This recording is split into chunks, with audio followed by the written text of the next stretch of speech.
નમસ્કાર મિત્રો, YouTube channel VK વોકે vlog આપનું સ્વાગત કરે છે. અને આજે આપણે આવી ગયા છીએ ઓરચાડ પેલેસમાં, કે જ્યાં આજે ગોંડલના નગરજનો દ્વારા એક મિટિંગનું આયોજન કરેલ હતું. તેમાં મહારાજા શ્રી હિમાંશુ બાપુ પણ હાજર રહેવાના છે. જે કાર્યક્રમ આજે આપણે જોઈશું. નમસ્કાર, સુસ્વાગતમ. ગોંડલ રાજવી પરિવારને એક સુંદર મજાના કાર્યક્રમનું આયોજન રહ્યું છે. એ કાર્યક્રમમાં ભાગ લેવા માટે આપ સૌ ઉપસ્થિત છો. આપ સૌ નેક નામદાર હિમાંશુ સિંહજી જ્યોતેન્દ્રસિંહજી જાડેજાનો જ્યારે રાજ્યારોહણ સમારોહ આયોજિત થવા જઈ રહ્યો છે, ત્યારે આજરોજ તેની પ્રથમ મિટિંગમાં ઉપસ્થિત ગોંડલના નગર શ્રેષ્ઠીઓ, દરેક સંસ્થાના પ્રમુખશ્રી, ઉપપ્રમુખશ્રી તથા સમાજના આગેવાનો અને અમારા આમંત્રણને માન આપી ઉપસ્થિત અમારા પરિજનો, આપ સર્વેનું ફરી એકવાર હૃદયપૂર્વક આપ સર્વનું સ્વાગત કરું છું. કે જેને હૈયે પ્રજાનું હિત સર્વપ્રથમ હોય એવા નેક નામદાર હિમાંશુસિંહજીનો રાજ્યારોહણ સમારોહ 2080 અને પોષ સુદ 12ના પવિત્ર દિવસે થવા જઈ રહ્યો છે. આપણે સૌ જાણીએ છીએ કે 22મી જાન્યુઆરી એ આપણા માટે અને હિન્દુ સનાતન સંસ્કૃતિ માટે ખૂબ જ મહત્વનો દિવસ છે.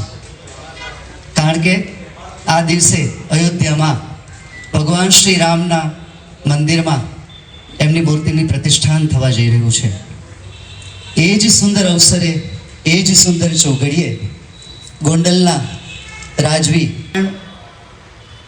રાજ્યારોહણ થાય તો એ જે શુકનનું મુહૂર્ત નીકળ્યું છે એ આખી પ્રજાના શુકનનું મુહૂર્ત છે. એ મુહૂર્ત એ રીતે કરવામાં આવ્યું કે જેના હિસાબે પ્રજા પર કોઈ મહામારી ના આવે, પ્રજા પર કોઈ સંકટ ના આવે અને પ્રજા સુમેળભર્યા વાતાવરણમાં સુંદર રીતે પોતાનું જીવન જીવી શકે. એ શુભ ઉદ્દેશ્યથી આ દિવસને પસંદ કરવામાં આવ્યો છે. આપના સૌ સુધી અમારું આમંત્રણ પહોંચી જ ગયું છે અને હજુ જો કદાચ આપના સુધી અમારું આમંત્રણ પહોંચ્યું ના હોય તો થોડા જ દિવસોમાં આપને આ આમંત્રણ પહોંચી જશે. આમંત્રણની જે રૂપરેખા છે એ 19 જાન્યુઆરીથી આ સમારોહ શરૂ થવા જઈ રહ્યો છે, જે 23 જાન્યુઆરી સુધી ચાલશે. 19મી જાન્યુઆરી 2024 અને શુક્રવારના મંગલ દિવસે સવારે 8:30 વાગ્યે રાજસૂય યજ્ઞનો આ સમારોહનો પ્રારંભ થશે. સમારોહની શરૂઆત થશે. સવારે 10:30 વાગ્યે અરણી મંથન અને સાંજે 5:30 વાગ્યે સંધ્યા આરતી. પ્રથમ દિવસનો આ સમારોહનું સમાપન સાંધ્યા આરતી દ્વારા થશે. ત્યારબાદ 20 જાન્યુઆરી 2024 અને શનિવાર સવારે 9 વાગ્યે માં આદ્યશક્તિનું પૂજા. 2024 અને રવિવારનો દિવસ. આ દિવસે સવારે 9 વાગ્યે પૂજન વિધિ થશે. ત્યારબાદ બપોરે 4 વાગ્યે જલયાત્રા શ્રી આશાપુરા મંદિરથી દરબારગઢ સુધીની યોજાશે. આજે મીટિંગ રાખવામાં આવી છે એનો ખાસ ઉદ્દેશ્ય કે જલયાત્રા એ આપણા ગોંડલના મહારાજા શ્રીની છે, તો આપણા પરિવારનો આ પ્રસંગ છે, આપણો પોતાનો આ પ્રસંગ છે. એક પણ ઘર છૂટી ન જાય, એક પણ વ્યક્તિ છૂટી ન જાય એ માટે જાહેર નિમંત્રણ છે. આપ આપના પડોશી ન આવી શક્યા હોય, આપની શેરીમાં અમુક વ્યક્તિઓ ન આવી શક્યા હોય તો એ લોકોને પણ આપ જરૂરથી નિમંત્રણ પાઠવજો. બાપુ એ આપણા સૌના બાપુ છે. એ તેમના 17મા ઉત્તરાધિકારી નેક નામદાર શ્રી હિમાંશુસિંહજી પણ આપણા પોતાના છે. તો આપણા પોતાના હોય ત્યારે આમંત્રણની આપણે પ્રતીક્ષા ન કરાય. આમંત્રણ વગર પહોંચીએ ત્યારે ખરેખર અવસર બને, અને અવસર આપ્તજનો હાજર હોય ત્યારે બને. આપ સૌ અમારા આપ્તજન છો અને આપના થકી જ અમારે આ અવસર ઉજાડવાનો છે. તેથી જલયાત્રામાં મોટામાં મોટી સંખ્યામાં આપણે સૌએ હાજર રહેવાનું છે. આપણા આસપાસના લોકોને કહેવાનું છે કે અમારા ગોંડલના બાપુનો અવસર છે, અમારો અવસર છે, એટલે આપણે સૌ એ જલયાત્રામાં હાજર રહીશું. ફરી એકવાર જલયાત્રાની તારીખ 21/1/2024 રવિવાર બપોરે 4 વાગ્યે, જેમાં આશાપુરાના બેસણા છે ગોંડલની ભાગોળે દરેક આફત અને મુશ્કેલીથી આપણા સૌની રક્ષા કરે છે એવી દેશદેવી માં આશાપુરાના મંદિરથી આ જલયાત્રાની શરૂઆત થશે અને દરબારગઢ એટલે કે નવલખા પેલેસ સુધી આ જલયાત્રા યોજાશે.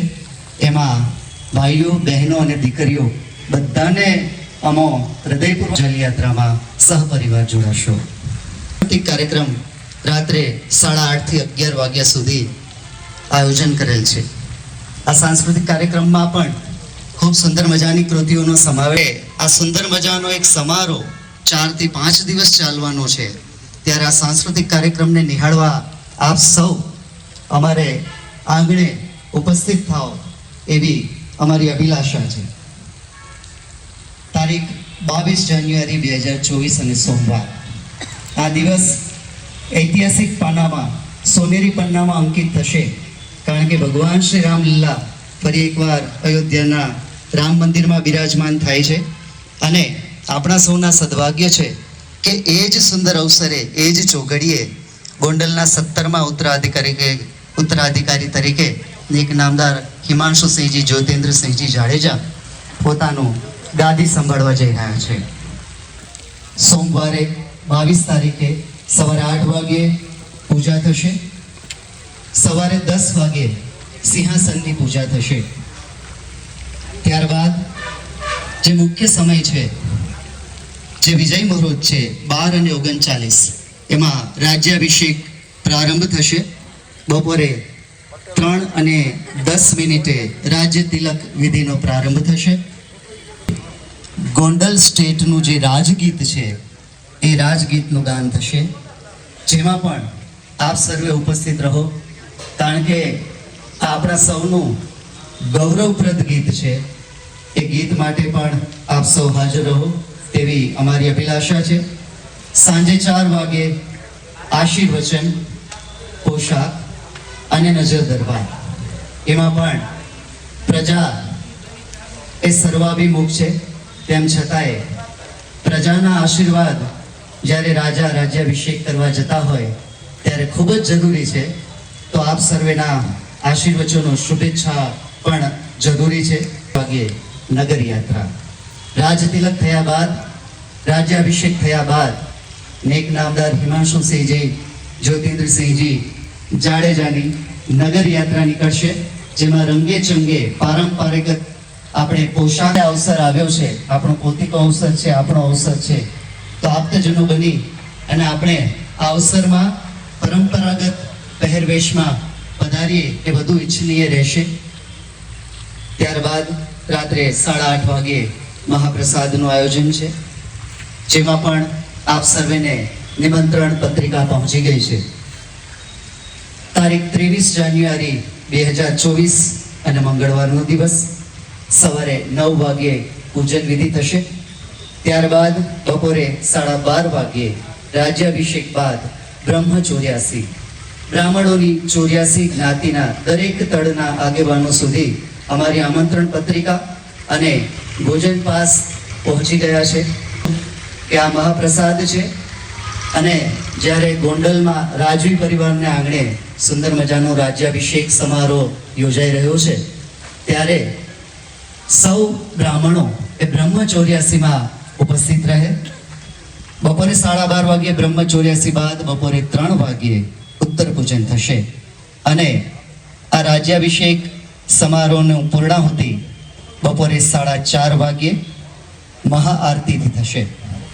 તો આ સુંદર મજાનો જે આપણો 5 દિવસનો પ્રોગ્રામ છે, 19, 20, 21, 22 અને 23, એ 5 દિવસીય ઉત્સવ કહેવાય, જે ગોંડલના આંગણે ગઈને વિનંતી કે આ દરેક પ્રસંગમાં આપ રંગે ચંગે સહપરિવાર ઉત્સાહ સાથે અને પરંપરાગત પોશાકમાં વધારો એવી અમારી નમ્ર વિનંતી છે. કાર્યક્રમને આગળ વધારીએ અને આપણા સૌ તો આગળનો સંચાલનનો દોર હું આપીશ શ્રી હરદેવભાઈ આહિરને. એકવાર એમનો જોરદાર તાળીઓથી સ્વાગત કરીએ. જોગમાં આશાપુરાની પ્રાર્થનાથી અને એમના આશીર્વાદ લઈ અને આ સમગ્ર કાર્યક્રમ, આ રાજ તિલકનો કાર્યક્રમ થવાનો છે, ગોંડલના આંગણે થવાનો છે. અને આપણે સૌ ભાગ્યશાળી એટલા માટે છીએ કારણ કે આ 17માં વારસદાર તરીકે રાજ તિલક થવાનું છે. અને એમાં હું માનું ત્યાં લગી આપણે સૌ વધારે વરણ કોઈ ભેદ રાખ્યા વગર માત્ર ને માત્ર ગોંડલને આંગણે આપણે સૌ એકત્રિત થાવું. અને આ વિડીયો છે એ આપણા માટે ફાયદો છે કારણ કે આપણા બાપ દાદા જેથી હતા ને, આપણા વડવા ચોથી પાંચમી છઠ્ઠી પેઢીના આપણા હતા, તેથી ઈ આ રાજ તિલક જેથી થતું હોય છે, તેથી ઈ જોડાણા તો હોય છે, પણ તેથી આ વિડીયોના માધ્યમ નહોતા. પણ આપણે ભાગ્યશાળી એટલા છીએ ને આપણા છોકરાના છોકરા કહી શકશે કે હેમાંશુ બાપુનું રાજ તિલક થયું ને તેથી અમારા દાદા ને હતા સાહેબ. આ આપણી મોજ અને આપણા માટે એક ગૌરવની એક વાત છે કે આપણે સૌ આ 17મા વારસદારનું રાજ તિલક થવાનું છે એના આપણે સાક્ષી બનવા માટે થઈ અને સમગ્ર ગોંડલ અને ગોંડલ પંથકના 18 વરણ કહેવાય કે પ્રજા પ્રેમી રાજા એટલે સર ભગવતસિંહજી બાપુ. પણ મને કહેવા દો કે પ્રજા પ્રેમ કોને કહેવાય? કે ખાટલા બનાવે એનાથી અટકી જાય કે ના, એની પરંપરા હજી મને એમ લાગે છે ચાલુ છે. આ પ્રસંગ 5 દિવસનો પોતે એનઆરઆઈઓ અને એને બોલાવી અને આ રાજ તિલક થઈ શકતું હતું, પણ સાહેબ એમ લાગે કે મારા ગોંડલ અને મારી પ્રજાના નાનામાં નાનો વ્યક્તિ આ મારા પ્રસંગની અંદર હાજર રહેવો જોઈએ, એના માટે થઈ અને આયોજન છે સાહેબ. સમાજ આ 5 દિવસના કાર્યક્રમની અંદર કેવી રીતે હાજરી આપે અને કેવી રીતે આ રાજ તિલકની અંદર કહેવાય કે 5 દિવસના અવસરના એક સાક્ષી કઈ રીતે બને એ આપણે હવે જોવાનું છે. અને એના માટે થઈ અને આજની મીટિંગ છે. અને બીજી વાત એ કે આજ મીટિંગ છે એ મને આનંદ અને હરખની વાત એ છે કારણ કે આજની મીટિંગનો દિવસ એટલે તારીખ 15/1/2024 અને આજથી ગણો એટલે થોડા વર્ષો પાછળ વ્યા જાઓ એટલે સાહેબ 15/1/48 દિવસે આપણા સર અને આમ ગણો એટલે ભાવનગર સ્ટેટને આજ યાદ કરું અને કૃષ્ણકુમારસિંહજીને યાદ કરું કે જેમણે આજની તારીખે પોતાના 18 પાદર છે એ સરદાર વલ્લભભાઈ પટેલને અને આ દેશને અર્પણ કર્યા હતા. ઈ તારીખ આજ છે સાહેબ. અને એમાં બધાએ લખ્યું હતું, બધાએ વાત બહુ જાણીતી છે અને આ પ્રસંગે જાણીતો છે. લખ્યું પછી કે ભાઈ હાથી જાતો હોય એટલે હણગાર ન ઉતારવાનો હોય એવું મહારાણી સાહેબ કે, પણ એ મહારાણી સાહેબ એટલે સાહેબ ગોંડલના દીકરી અને એ ગોંડલના દીકરી હોય એ જ કહી શકે કે હાથી જાતો હોય એનો હણગાર ન ઉતારવાનો હોય. એમ આજનો આ દિવસ એટલે આપણે સૌ અને 2 સ્ટેટ આમ તો હું માનું ત્યાં લગી 2 રાજા એવા છે, 2 સ્ટેટ એવા છે કે એને સમાજ ક્યારેય નહીં ભૂલી શકે. એક કૃષ્ણકુમારસિંહજી અને એક આપણું ગોંડલ એટલે સર ભગવતસિંહજી બાપુ. આ 2 સ્ટેટને આ સમાજ અને આ આખું આપણું ભાઈ એકત્રિત જે થયા છે કોઈ સાહિત્યની વાત કે કોઈ કરવા માટે નહીં, પણ માત્ર ને માત્ર આપણે આપણા સમાજના પ્રમુખોથી લઈ અને અનેક સંસ્થાઓના પ્રમુખો એ પધાર્યા છે. એટલે આપણે બધા જ આ રાજ તિલકની અંદર આપણે આ પ્રસંગની અંદર આપણે સાક્ષી બનીએ અને પણ એક હરખ હોય ને, એક આનંદ હોય ને કે આપણા રાજાનું આપણા મહારાજાનું રાજ તિલક છે. અને એ રાજ તિલકની અંદર આપણે સૌ અહીંયા જે લોકો આવ્યા છે બધાને મારી એક નમ્ર અપીલ છે કે આપણા જ્ઞાતિના અને આપણા જે સ્વજનો આપણી સોસાયટીમાં કીધું ને મનીષભાઈ એ રીતે કે આપણે જ્યાં રહી છે બધા એ લોકો સુધી આ વાત પહોંચે અને બધા બોડી સંખ્યાની અંદર આપણે સૌ આ પ્રસંગની અંદર 5 દિવસના આ પ્રસંગમાં આપણે સૌ બોડી સંખ્યામાં હાજરી આપીએ. કદાચ આજે પહેલીવાર એવો પ્રસંગ હશે અને બ્રહ્મ સમાજના પ્રમુખ શ્રી જીતુભાઈ આચાર્યને વિનંતી કરીએ કે આજના આ કાર્યક્રમમાં આપણને 2 શબ્દો કહેશે. સર મહારાજા ભગવતસિંહજી બાપુની વાત નીકળે જ્યાં પણ જાઓ ત્યાં અને ગોંડલ સૌને યાદ આવે એવા ગોંડલના નરેશ મહારાજા જ્યારે એમનો રાજ્યાભિષેક થતો હોય અને એના સાક્ષી હું તમે આપણે બધા બનવાના હોય તો એ તો જીવનનો એક બહુ મોટો લાવો છે. પછીની પેઢીને આપણે કહી શકશું કે રાજ્યાભિષેકમાં અમે હતા, સાથે જ અમે રહ્યા હતા. આ રીતનું એક સારું મજાનું એક વાતાવરણ.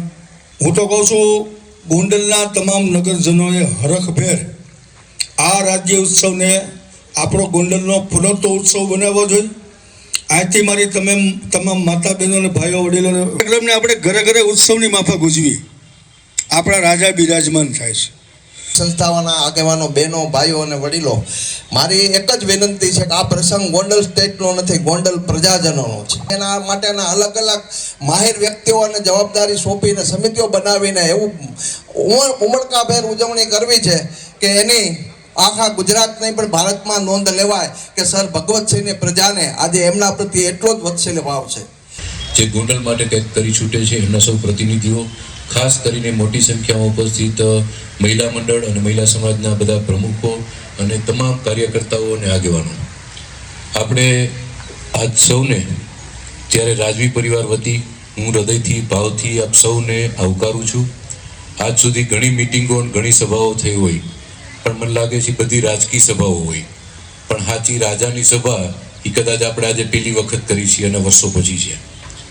આજે જ્યારે રાજ તિલક મહોત્સવની વાત હોય ત્યારે આપણે સૌ જાણી છીએ કે ભારત વર્ષની અંદર વર્ષોથી એક રાજવી પ્રથા છે અને રાજવી પ્રથાની અંદર એક પરંપરાઓ ચાલી આવતી હોય અને જ્યાં રાજા ભાગરૂપે આજે ગોંડલના 17મા ઉત્તરાધિકારી એટલે કે ગોંડલ રાજ્યનો 250 વર્ષથી વધારેનો ઇતિહાસ છે અને આ ઇતિહાસના 17મા ઉત્તરાધિકારી એટલે કે 17મા મહારાજા તરીકે જ્યારે હિમાંશુસિંહજી સાહેબ ગોંડલની આપણે જ્યારે એનો મહોત્સવ રાજ તિલક મહોત્સવ ઉજવવાનો હોય ત્યારે એના ભાગરૂપે આપણે થોડુંક કઈ રીતનું કાર્ય છે, શું છે એના વિશે માહિતી આપીએ. કારણ કે આજે જૂના જમાનાના માણસો જે આપણા વડીલો છે, વૃદ્ધો છે, એમને કદાચ ખબર હોય, પણ આજની નવી પેઢી, આજની યુવા પેઢીને આ વાતથી ઘણી બધી વિલુપ્ત થઈ ગઈ હોય છે. તો જ્યારે કોઈ મહારાજા બને ત્યારે એને સૌથી પહેલાં રાજસુ યજ્ઞ કરવો પડે.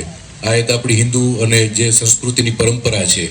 રાજસુ યજ્ઞ 5 દિવસનો રહે છે. એના પ્રારંભથી પૂર્ણાવતી સમય સુધીમાં રાજ તિલક થતું હોય છે, જલયાત્રા થતી હોય છે, રાજ્ય અભિષેક થતો હોય છે અને નગરયાત્રા, આવા વિવિધ એના કાર્યક્રમો હોય છે. જેના ભાગરૂપે આપણે 19 જાન્યુઆરીથી આપણે આ કાર્ય શરૂ થાય છે. એક આપણો ઉત્સવ કરી છે. આ ઉત્સવનું સ્થળ દરબારગઢ છે. ગોંડલ મહારાજા સાહેબને ઘણા પેલેસો ગોંડલમાં છે, આપણે સૌ વિદિત છે એ વાતથી. પણ જ્યારે ગોંડલનો દરબારગઢ એટલે કે નવલખા પેલેસ છે, આ પેલેસ આપણા ગોંડલની ગાદીનું સ્થાન છે અને જે જગ્યાએ ગાદી સ્થાન હોય ત્યાંથી જ આપણે બધા શુભ કાર્યો કરી શકતા હોય. આ પણ આપણા ગોંડલની એક રાજવીની પરંપરા છે. રાજસુ યજ્ઞ ઘણા વર્ષો પછી થતો હોય અને ઘણી વખત કરતા હોય તો સામાન્ય કોઈ મંદિરો બધા કરતા હોય, પરંતુ રાજા રાજસુ યજ્ઞ કરતા હોય એ બહુ મહત્વની વાત છે. તેના ભાગરૂપે 19 જાન્યુઆરીથી આપણો રાજસુ યજ્ઞનો પ્રારંભ થાય છે, કાર્ય થાય છે. 21 તારીખ છે એ એક મહત્વનો દિવસ છે ગોંડલ માટે, કારણ કે 21 તારીખે એક જલયાત્રા નામનું એક આપણે કાર્યક્રમ એટલે કે પ્રોગ્રામ કે જે એક વિધિ વિધાન છે આપણા શાસ્ત્રમાં. જલયાત્રા એવી વસ્તુ છે કે જ્યારે કોઈ રાજસુ યજ્ઞ કરે ત્યારે એને 7 સમુદ્રના જળ, 7 નદીઓ, પવિત્ર નદીઓના જળ હોય, 14 કૂવાના જળ હોય, અલગ અલગ અક્ષરદેરી, આપણે જે ગોંડલનું પવિત્ર સ્થાન છે એ અક્ષરદેરીના જળનો પણ આપણે ખાસ કરીને સમાવેશ કર્યો છે. ગોંડલી નદી હોય, જે પવિત્ર નદીઓના જે અલગ અલગ જળ હોય તે બધા જળ એકત્રિત આપણે છેલ્લા 3 મહિનાથી લગભગ આ કાર્ય કરી છીએ અને જે આ બધું કાર્ય કરે છે બધા ક્યાંક ને ક્યાંક ગોંડલવાળા બધા હોય છે ભાઈઓ. એવી જ રીતે અલગ અલગ લેપ માટે થઈ અને માટીઓ હોય છે. એમાં સિંહની ચરણરજ કાર્યક્રમ છે, એ જલયાત્રા છે અને જલયાત્રા એ ખાસ બહેનો માટેનો કાર્યક્રમ છે. કારણ કે જે મહારાજાના જે કુળદેવી હોય એ કુળદેવીના મંદિરે આ બધી જ સામગ્રીઓ રાખી અને એ જ પરિવારના 108 દીકરીઓ અને એની સિવાયના ગામના તમામ મહિલાઓ, દરેક સમાજના મહિલાઓ આની અંદર જોડાઈ અને આશાપુરા માતાજીના મંદિરથી 21 તારીખે 4 વાગ્યે એ જલયાત્રાનો પ્રારંભ કરી અને આપણે 7 વાગ્યા સુધીમાં દરબારગઢ ખાતે પૂર્ણાવતી કરશું. એટલે જલયાત્રાનો વિશેષ કાર્યક્રમ છે. આ વિશેષ કાર્યક્રમ માત્ર બહેનો માટે છે, પુરુષો પણ એમાં જોડાઈ શકે છે, પણ બહેનોનો વિશેષ કાર્યક્રમ છે. એટલે બહેનોને મારી નમ્ર વિનંતી, અપીલ છે બાપુ વતી કે આપ સૌ મોટી સંખ્યાની અંદર આમાં જોડાઓ એવી અપીલ છે. ખાસ અક્ષર મંદિરના જે ગઈકાલે જે અક્ષર મંદિરની સભા હતી અને સભાની અંદર જ્યારે અક્ષર મંદિરના સ્વામી એટલે કે આપણા પૂજ્ય દીપુ સ્વામીએ અને આરુણી ભગત એ લોકોએ તો એટલી અપીલ કરી છે કે ભાઈ જ્યારે આ રાજ્યાભિષેક થાય છે તો અક્ષર મંદિર છે એ પણ મહારાજા ભગવતસિંહજીના જગ્યા આપેલી એનો આખો ઇતિહાસ રચાય એમ એની અંદર છુપાયેલો છે. તો એમને તો ત્યાં સુધી કીધું કે આ જલયાત્રાથી લઈ બીજા બધા જ કાર્યક્રમમાં અક્ષર મંદિરના સત્સંગીઓ જોડાય મનસ્વામી મહારાજનો રાજીપો મળશે એટલે મોટી સંખ્યામાં અક્ષર મંદિરના બહેનો પણ આખા કાર્યક્રમમાં જોડાવાના છે. તો આપ બધાને પણ હું વિનંતી કરું છું, જે ઘરના બધા બહેનો દીકરીઓ બધા હોય એમને પણ આમાં જોડાવા મારી અપીલ છે. આ જ રીતે 21 તારીખનો કાર્યક્રમ પૂરો કરી એટલે રાતે આપણે કલ્ચર પ્રોગ્રામ ગોઠવું છે. કલ્ચર પ્રોગ્રામમાં આપણી સંસ્કૃતિ શું છે, આપણું જતન શું છે, ગોંડલ શું છે, આસપાસનું સૌરાષ્ટ્ર ગુજરાતની અંદર શું એવી વસ્તુ છે કે જે બહારના આપણા મહેમાનો આવે એ મહેમાનો પણ જોઈ અને કાર્યક્રમ માણે એવી પણ મારી વિનંતી છે. 22 તારીખ એ જ્યારે ભગવાન રામ મંદિરનું એટલે કે ભગવાન રામ પણ પધારે છે અને એનું પણ આપણે જ્યારે અયોધ્યાની અંદર મૂર્તિ પ્રતિષ્ઠા હોય એટલે એનું મુહૂર્ત પણ આપણે એ જ રીતે નક્કી કરવામાં આવ્યું છે કે ભાઈ મહારાજા સાહેબનું રાજ તિલક પણ આ જ દિવસે થાય. એના ભાગરૂપે આપણે 22 તારીખે 12:59 એટલે કે વિજય મુહૂર્તની અંદર બાપુનો જે રાજ્યાભિષેક હોય એ રાજ્યાભિષેકની વિધિ છે. એના પછી ખાસ કરીને આપણે રાજ તિલક મહોત્સવ એટલે કે 3:10 વિજય પણ મુહૂર્તની અંદર આપણે 3:10 કલાકે જ્યારે રાજ તિલક મહોત્સવ થાય ત્યારે સમગ્ર સૌરાષ્ટ્ર ગુજરાતમાંથી પૂજ્ય સંતો ઉપસ્થિત રહેશે. આ કાર્યક્રમની અંદર દેશભરમાંથી જેની હારે ગોંડલને નાતો છે એવા બધા રાજવી પરિવારો ઉપસ્થિત રહેશે. જ્યારે રાજ તિલકનું કાર્ય પૂર્ણ થાય એટલે સ્વાભાવિક છે કે પહેલાની એક પરંપરા છે કે જે મહારાજા બને એ મહારાજાએ ખાસ કરીને નગર યાત્રા કરવી પડે કે જેથી કરી નગરજનોને એટલે કે લોકોને પોતે ખ્યાલ આવે કે હવે પછીના અમારા રાજા આ છે. એટલે એક ભવ્ય નગર યાત્રાનું પણ આપણે આયોજન કર્યું છે.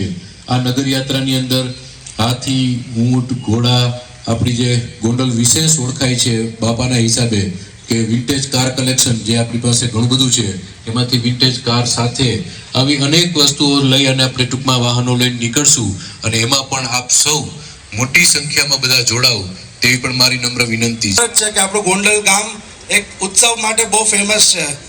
આપણે નવરાત્રી હોય, જન્માષ્ટમી હોય કે ગમે તે ઉત્સવ આવતો હોય એટલે બધા આખું ગામ મળીને ઉજવે છે. એવી જ રીતે આ પણ એક ઉત્સવ છે રાજ તિલકનો. આખા ઇન્ડિયામાં એક વાત ફેલાઈ જવી જોઈએ કે આવો ઉત્સવ ગોંડલમાં પણ થાય છે, ખાલી રાજસ્થાનમાં નથી થતો. એટલે એના માટે તમારા બધાનો સહકાર હશે ત્યારે જ બધું ભેગું થશે. એટલે બધાને વિનંતી છે કે મોટી સંખ્યામાં બધા આવે અને આ એક ઉત્સવને ઉજવે અને બધા મજા કરે, કેમ કે આપણે રામ મંદિરનો પણ ઉત્સવ છે અને આ એક પણ ઉત્સવ છે રાજ તિલકનો. એટલે બે ડબલ આપણે સેલિબ્રેશન છે. એટલે બધાને વિનંતી છે કે બધા આવે અને આ ઉત્સવને નિહાળે અને મજા કરે અને ગોંડલનું ગૌરવ વધારે. શુભ અવસર એક ઉજવવા જઈ રહ્યો છે જે આપણા માટે તો શુભ જ છે, કારણ કે આપણે આ 17મો જે મહોત્સવ ઉજવશું તે રાજ તિલકનો આપણા માટે આપણે તો જોયું પણ નથી કે રાજ તિલક શું છે એમ. એ આજે આપણને જોવા મળશે. અને ખાસ તો આજે આ સમાજના જે શ્રેષ્ઠીઓ એક મિટિંગમાં એટલે હાજરી આપી છે તો એ રાજ તિલકનો ઉત્સવ તો કેટલો ભવ્ય હશે એમ. અને એમાંય ખાસ જે બહેનો હાજર છે અને આપણે જે જલયાત્રા છે ત્યારે હું બધા બહેનોને ખૂબ જ વિનંતી કરું છું કે આજે તમે એક છો તો તમારી સાથે તમે 5 ને 10 ને લઈ આવજો. અને આમાં તો ખાલી આપણા એક સમાજનો પ્રોગ્રામ નથી, આપણા આખા નગરજનોનો પ્રોગ્રામ છે અને એ પ્રોગ્રામને આપણે એટલો દીપાવવાનો છે એક ઉત્સાહ સાથે, એક જનૂન સાથે. અને બધાને ખબર પડવી જોઈએ કે આજે ગોંડલની અંદર એટલો સરસ અવસર ઉજવાનો છે અને આપણે તેના સહભાગી થયા છીએ. એટલે બધા માતાઓને, બહેનોને મારે ખૂબ જ આગ્રહપૂર્વક હું કહું છું કે બધા હાજર રહેજો. આપણે 5 દિવસનો પ્રોગ્રામ છે અને 5 દિવસ આપણે હાજરી આપવાની છે અને આ હાજરી આપણી હાજરીથી જ આ પ્રસંગ દીપાયમાન બનશે. એટલે બધાએ આવવાનું છે અને મહારાજા સાહેબને આપણા તરફથી ખૂબ ખૂબ આશીર્વાદ આપવાના છે. આપણા નગરજનોના આશીર્વાદથી જ આ જે ઉત્સવ આપણે ઉજવવા જઈ રહ્યા છીએ. એટલે બધા માતા બહેનોનો ખૂબ ખૂબ અમારા તરફથી આપને આશીર્વાદ છે અને અમને આવા સરસ મજાના કાર્યક્રમમાં આ ભાગરૂપે અમે અહીંયા આવ્યા છીએ એના માટે પણ અમે ગૌરવની લાગણી અનુભવીએ છીએ. કે લોકશાહી છે, બધાના મનમાં એક જ પ્રશ્ન છે કે લોકશાહીમાં રાજાશાહી કેવી રીતે? તો આ ગાદી પરંપરા છે અને આ પરંપરા નિભાવવાની છે અને આ પરંપરાના ભાગરૂપે આપણે આ રાજ્યોત્સવ ઉજવવાનો છે. કે આજે રાજ તો રહ્યા નથી, તો રાજ તિલક કરીને હું શું કરીશ? પણ પછી એવો વિચાર આવ્યો કે રાજ તિલક કરવાથી હું એક મીડિયેટર છું કે જે હું જો કે રાજ તિલક કરું તો પ્રજાને બધાને સુખ શાંતિ મળે, કે બધાનું કહેવાનું કે મારું જે પુણ્ય હોય એ પ્રજાને મળે. એટલે પછી એમાંથી નક્કી કર્યું કે આપણે આ કરી જેનાથી પ્રજાને ગોંડલ સ્ટેટના બધા પ્રજાને બધાને સુખ શાંતિ રહે. એટલે આપણે આ નક્કી કર્યું. એટલે 3 મહિનાથી હું રાજભા તો બહુ મહેનત કરે છે, રોજ રાત દિવસ કામ કરીને બધું ભેગું કરી છે. અને રાજ અભિષેક જે વસ્તુ છે એમાંય મને જૂના બધા જેને રાજ અભિષેક પહેલા કર્યો છે જે રાજાઓએ, એમને મને કીધું કે એકવાર રાજ અભિષેક કરો પછી એ મંત્ર જે બધા છે એ સાંભળવા જેવા છે. બ્રાહ્મણ તો એનો અર્થ છે તમે સાંભળજો, જેનેથી તમારો વિચાર તમારી સોચ એ બધી બદલાઈ જશે અને તમે એક બીજી જાતની વ્યક્તિ થઈ જશો જે પ્રજાહિતનો જ વિચાર કરશો. અને જેમ કે રાજભાઈ કીધું કે અમુક આપણે કાંઈ પશુ પક્ષીનો આપણે ધ્યાન રાખી એવા વિચાર આવે આપણને, એવું વિચાર બધા સારા જ આવે આપણને. એના લીધે આપણે કીધું કે ના તો કરીએ આપણે. હવે બધાને આપણે મારી વિનંતી છે કે આપ આ આખો ફંક્શન છે, પ્રસંગ છે, એ આપનો પ્રસંગ છે, એવી રીતે જ આપણે બધાને આમાં ધ્યાન દેવાનું છે. અને એક વાત છે જે હજી કોઈને ખબર નથી, પણ આપણે ગોંડલના હજુર બંગલાના ગાર્ડનમાં એક જગ્યાએ ભગવતસિંહ બાપુના ટાઈમથી લખેલું છે ગોંડલ અબાવ ઓલ. હવે એ વસ્તુ ભગવતસિંહ બાપુના દીકરી જે જુબલ પરણા હતા એમના વંશજોએ હમણાં મને પૂછ્યું કે હજી એ લખેલું છે કે તમે કાઢી નાખ્યું છે? એટલે મેં એને જવાબ આપ્યો, મેં કીધું કે ગોંડલ અબાવ ઓલ તો હજી છે જ. મેં કીધું કોણે કીધું કે ગોંડલ અબાવ આજે નથી? પછી મેં એનો ફોટો મોકલ્યો એને, અને બહુ રાજી થયા કે હજી તમે એ સંભાળી રાખ્યું છે. એટલે આપણે મારું કહેવાનો અર્થ એ છે કે આપણે બધાને ગોંડલ અબાવ ઓલ તરીકે જ આપણે બધાને ભેગું રહેવાનું છે. અને જે ભગવતસિંહ બાપુનું કહેવાનું હતું કે ભાઈ બધાને સાથે મળીને જ આગળ વધવાનું છે, તો એ આજે બધું આપણામાં હોવું જ જોઈએ કે આપણે બધા સાથે જ રહેવું જોઈએ. અને બધાને ખબર પડવી છે કે ગોંડલના બધી પ્રજા છે એ મુસલમાન હોય કે હિન્દુ હોય કે ગમે બીજી જ્ઞાતિ હોય, એ બધા એક જ છે. એટલે આ પ્રસંગ આપને બધાને હું કહું છું કે આપ બધાને એમ જ લાગવું છે કે આપનો પ્રસંગ છે, આમાં મારો પ્રસંગ છે એવું નથી. કારણ કે આજે આપને તો ખબર છે ખર્ચો તો બધું હું જ કરું છું, પણ મને કાંઈ ફાયદો નથી આમાં. મારે કાંઈ ક્યાંય ઇલેક્શનમાં રહેવું નથી કે ક્યાંય નથી. આ તો શું કે ખાલી બધાનું હું આપનું કામ કરી શકું અને આપનો બધાનો પ્રેમ મળે, બસ એ જ જોઈ છે. ને હું આપને કાંઈક સેવામાં કાંઈક કરી શકતો તો એની માટે હું અહીંયા છું. જેમ કે આપણે ગમે ત્યારે આપ સૌ આવી શકો છો. આભાર ખૂબ ખૂબ.